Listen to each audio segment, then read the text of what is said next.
Iblis pernah sombong, pernah takabur. Aba wastakbara wa kana minal kafirin. Iblis sombong, takabur, maka Allah cap ia adalah kafir. Maka kita dari sombong. Apa yang harus sombongkan, Pak?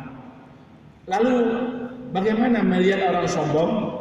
Di masa Rasulullah, ada seorang sahabat menyampaikan kepada Rasul, ya Rasulullah, saya naik unta, lalu kencang lari unta saya.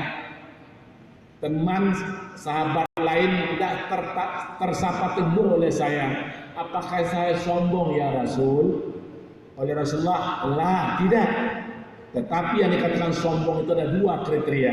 Satu, batrul haq. Yang kedua, wagumtum nas. Apa itu batrul haq? Menolak kebenaran dan menganggap remeh orang lain. Itu yang sombong.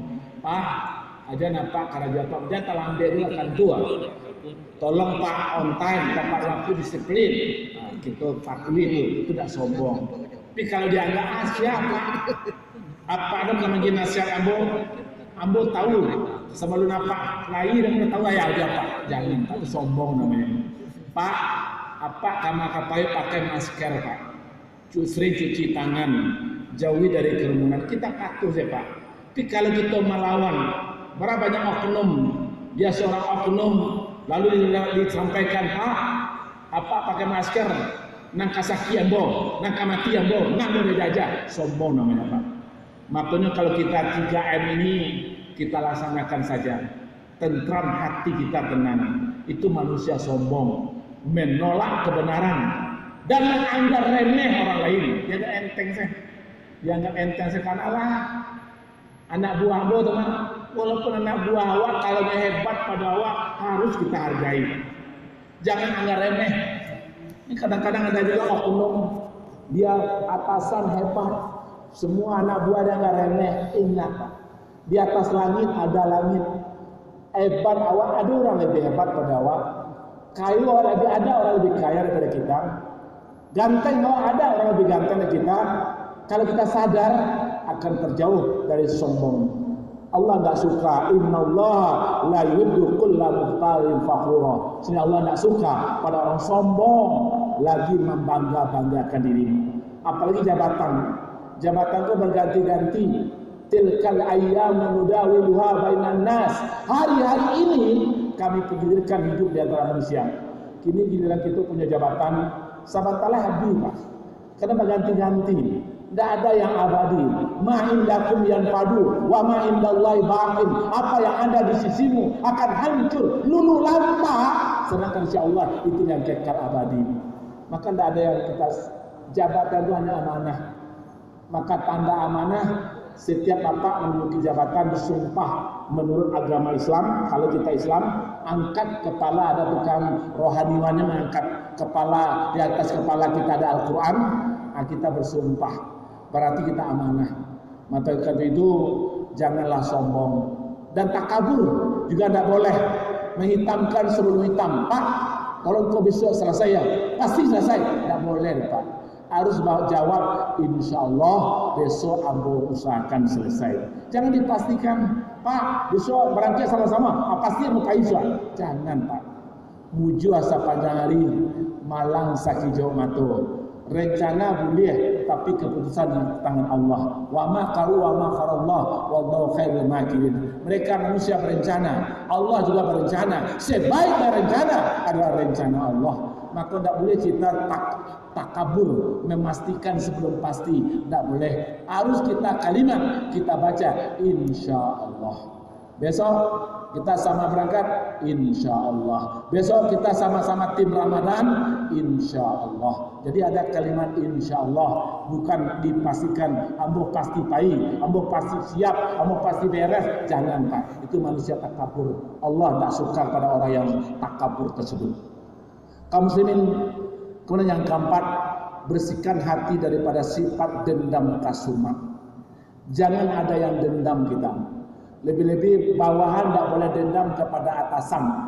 Atasan memberangi bawahan boleh, karena itu adalah kata menurun. Tapi ada tata keramanya. Jangan mentang-mentang atasan, bawahan dibentak-bentak. Orang punya harga diri Pak. Tidak boleh orang dibentak-bentak di tempat teman lain, di tempat kawan-kawan lain orang banyak, tidak boleh. Bagaimanapun salah orang, panggil dia ke ruangan, beri dia nasihat, berikan dia pelajaran. Begitu caranya. Maka kita tidak boleh dendam atasan ke bawahan, bawahan ke atasan, tidak boleh dendam. Dendam membuat kita rugi, Pak. Jantung tidak stabil. Lebih baik kita saling wal'afina anin nas, saling bermaafan di antara manusia. Mau minta maaf, mau memberi maaf. Jangan ada bersakitan hati. Tasinggung dikanai, talantuan dikaturun. Malulah kita manusia biasa. Capek kaki tak rangkahan, capek kato tak katuan. Ko ado tasinggung. Apalagi bapak dalam baralek bisa bersobok, di kantor bisa ketemu, di masjid bisa berjumpa. Maka kita hendaknya saling bermaafan di antara kita. Wal afina anin nas, saling bermaafan.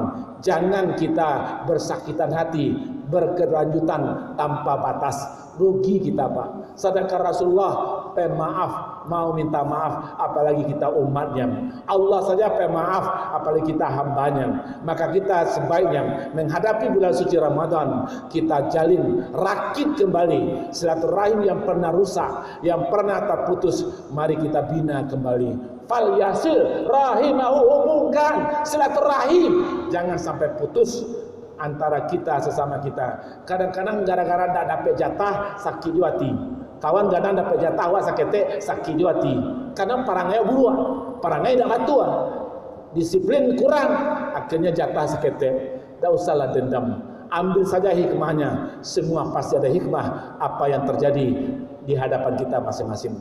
Kaum muslimin dan muslimat. Yang kelima, bersihkan hati daripada sifat ria'an nas, ria karena manusia. Kita tidak perlu ria beribadah. Niatkan ikhlas lillahi ta'ala. Wa ma umiru illa liya'budullaha mukhlishina lahuddin. Tidak mereka disuruh menyembah Allah, melainkan ikhlas dalam beragama. Apapun ibadah yang kita lakukan, mari kita niatkan ikhlas. Termasuk puasa Ramadan, qiyamul Ramadan yang akan kita laksanakan. Niatkanlah karena Allah, jangan karena orang, karena segan, karena malu, ingin dapat pujian. Ingat, pujian manusia hanya di hadapan kita, Pak. Kadang-kadang di hadapan awak datang tanggung pujiannya sampai di puncak pokok rasanya kita dipuji-puji, tapi di belakang bisa kita digunjingkan dan dijelek-jelekkannya. Maka yang sebaiknya niatkan wa akhlasu dinahum lillah, ikhlas beragama karena Allah. Termasuk mendengar pengajian ini, niatkan karena Allah, bukan karena atasan, bukan karena awak dipaksa, karena absen, tidak, tapi karena Allah. Kalau karena Allah pasti tenang duduk di masjid, tidak ada yang gelisah, tidak ada pengananya ingin pulang. Sebelum ditutup pengajian, dia akan ikut selama pengajian tersebut dengan baik. Karena